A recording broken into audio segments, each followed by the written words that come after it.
Welcome to Behind the Blue Curtain. This is your all-access pass to Sarasota Opera. We'll uncover stories, behind-the-scenes perspectives, and explore the magic that happens both in front of and behind the blue curtain.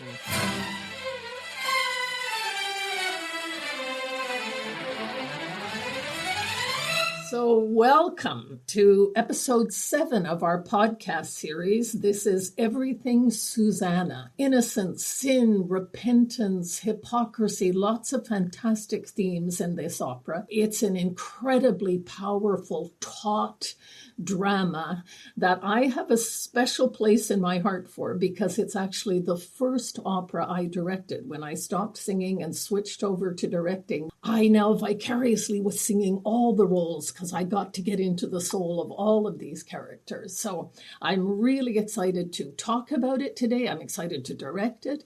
So now I would love to welcome to the podcast our diva of this opera, Miss Hanna Brammer.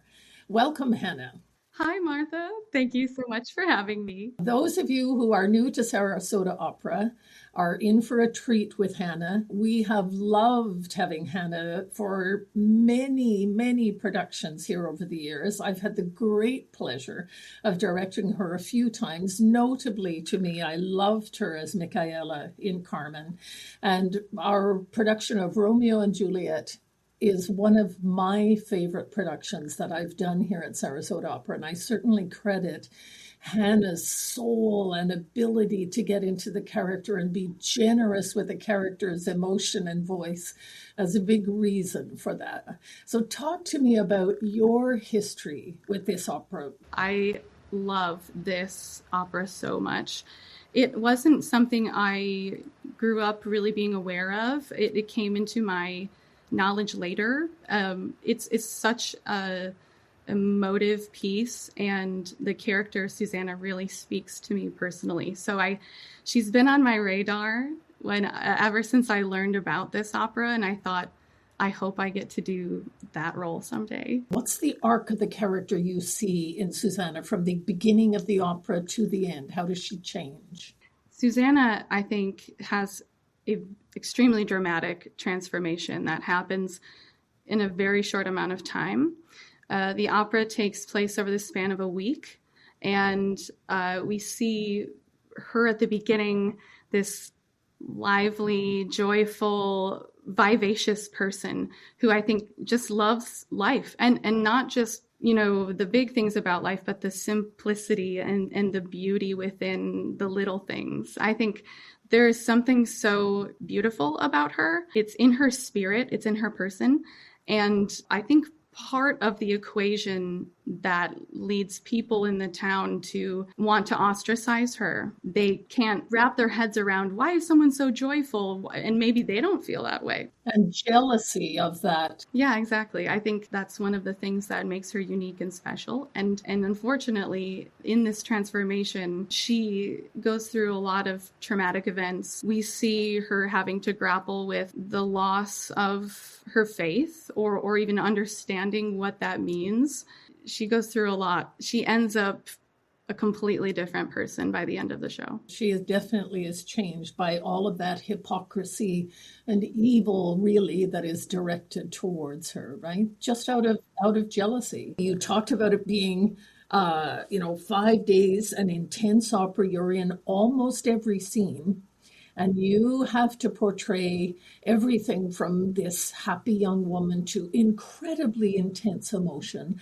How do you find that balance? How do you do that to project what the audience needs to get from you and yet still keep a control of your vocal resources? What I do to prepare a role that is as intense as this emotionally, I build myself almost like a roadmap of emotions throughout the show.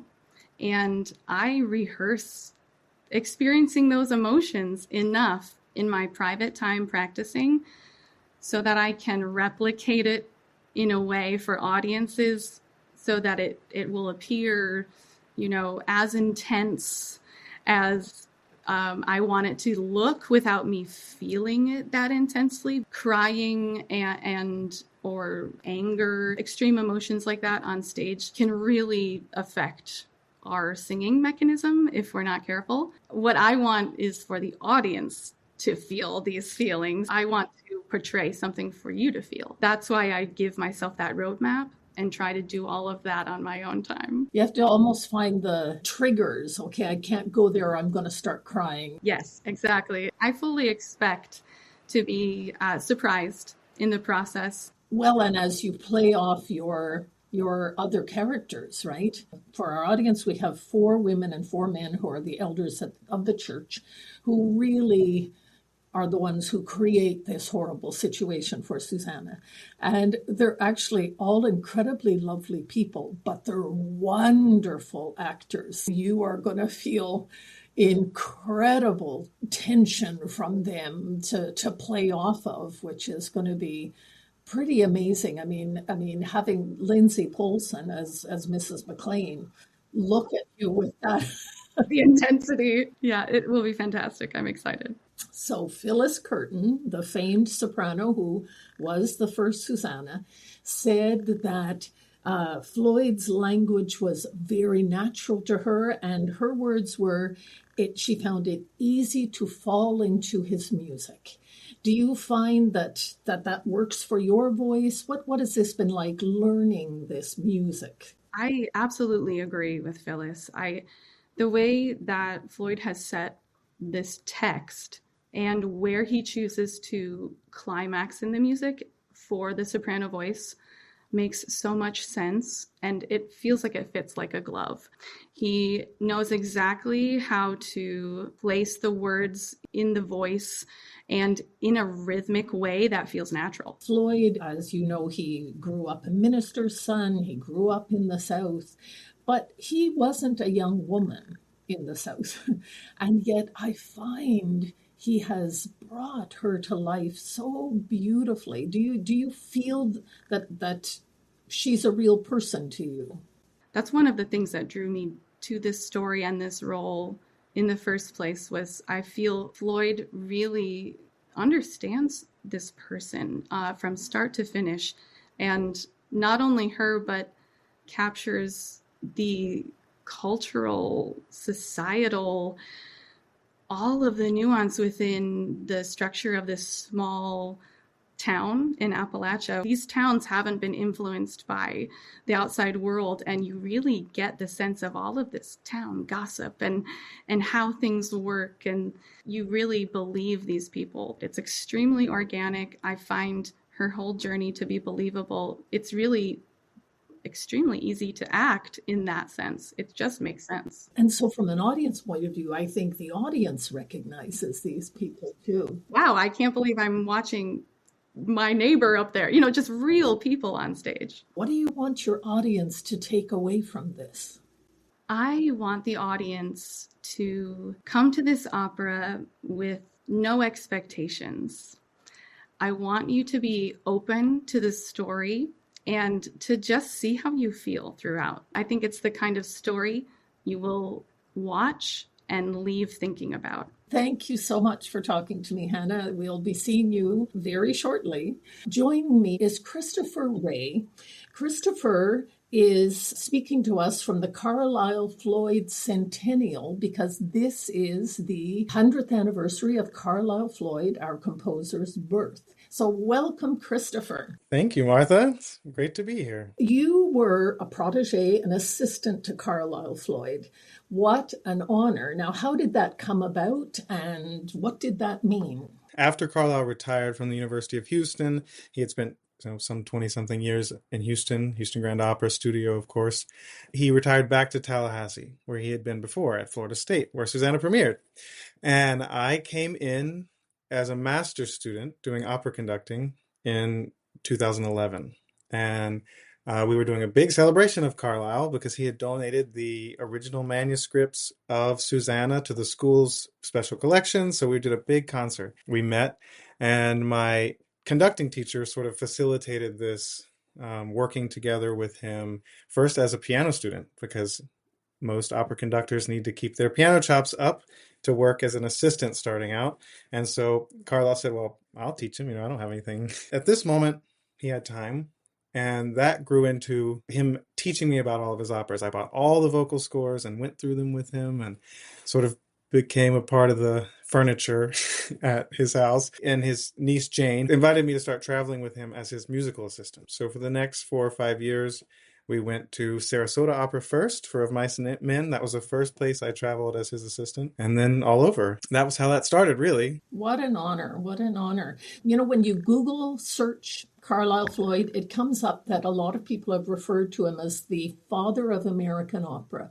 Why do you think that is? Well, it's not because he invented American opera. Of course, there were, Barber, Menotti, Copeland were all writing kind of half a generation before him, but he really took it on to create this sort of ecosystem of American opera, very devoted to regional companies. Opera America was founded in Seattle at the premiere of Mice and Men. They gathered a group together and said, we need this professional organization. The early days of the National Endowment for the Opera, he was there, and the Kennedy Center. He was on the committee that selected the awards, the Opera and Theater, Music Theater Awards. And then, of course, with David Gockley in Houston, starting the Houston Grand Opera Studio, now the Butler Studio. So he's always been looking out for that next generation, which then went on to include, of course, Mark Adamo, Jake Heggie, Marco Coyne. Those are just the composers. Of course, there's also conductors, directors, so many singers who trace back to the studio or private study with him. And so he is kind of, or for some of us, more like a grandfather, but father or grandfather of so many people in the industry and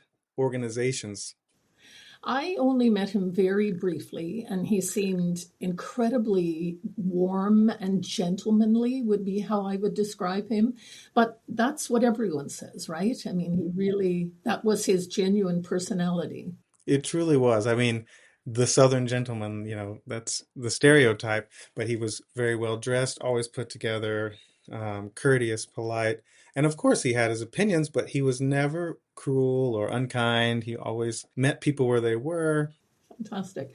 Now, what makes Susannah so special? Well, I think it's its timeless story, which is probably the truth for any opera that endures. The time and setting of it is 1954, 55, but it still works today. You can still set it in any slightly isolated community, and these same types of dynamics are at play. And the story really is timeless in that it's from the Apocrypha. It's a universal story. The false accusation of the innocent person is persecuted by their community, and people in power using their power to persecute innocent people or to hide their own guilt. I think that's something very easy to relate to. We've all felt, I didn't do that, maybe not on this scale, but it's an enduring theme. Yeah, definitely. What's the French saying? As much as everything changes, everything stays the same, right? We keep repeating all our old mistakes. Mm-hmm. Or to go back to the Bible, there's nothing new under the sun. Exactly. So he was very specific in describing Susannah as musical drama.